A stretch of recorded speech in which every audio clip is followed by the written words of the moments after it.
Welcome back, I'm Wavepunk, and this is day 107 of producing for a year. Today I discovered a workaround, a solution to a problem I've had ever since the beginning of being a producer in Logic. The problem is that oftentimes when I'm working with a track or with an instrument, as I am playing that one instrument through different sections of the piece, I want it to be quieter and louder at different sections, and the obvious solution to that is automation. The problem is, once you automate the volume on the fader, you can't go back and tweak it at different sections just by pulling the fader. You literally have to pull up the automation and tweak things that way, which just feels really unintuitive that I all of a sudden can't use any faders. The thing I discovered as I was trying to edit this tail, I wanted this tail to kind of fade out into non-existence. I keep on elbowing notes on the keyboard. It sounds like this by itself.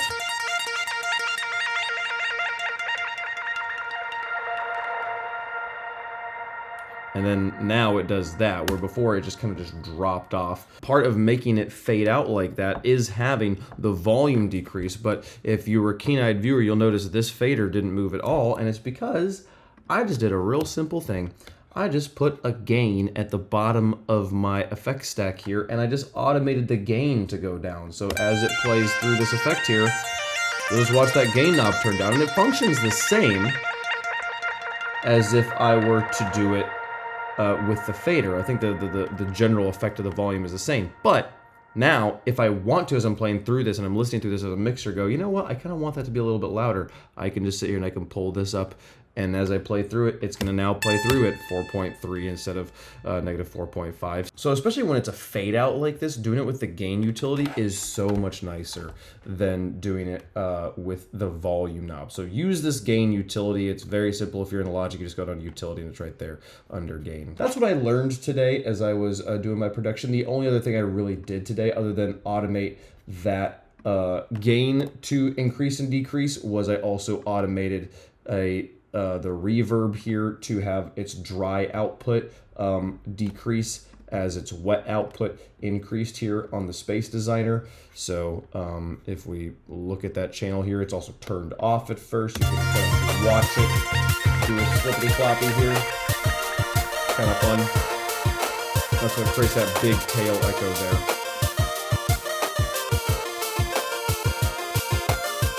I think it's a pretty good fade out in that section. I'm happy with that solution. And the only other thing I did today was go through and tighten up this solo. I'll play it for you here. You can listen to it.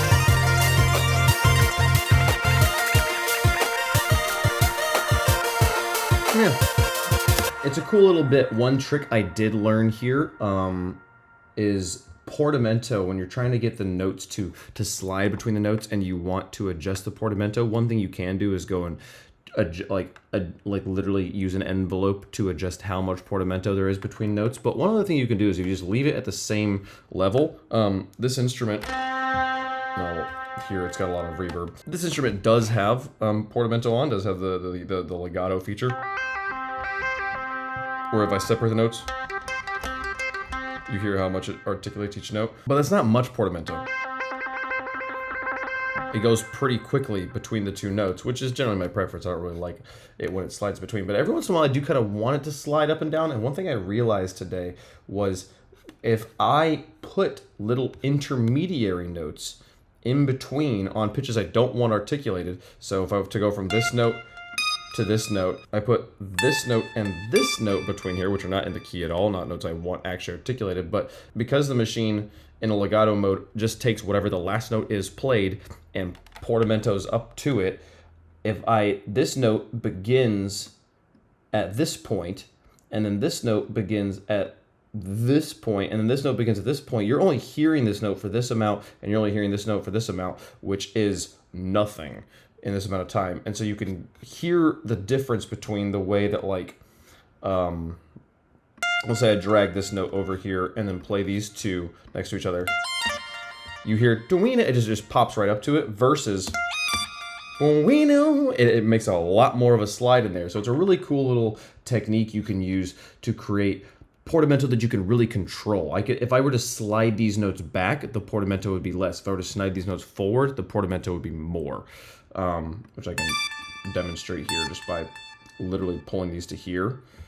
And now, you really hear it there, versus slightly less, versus if I were to pull them back even more, there was just one.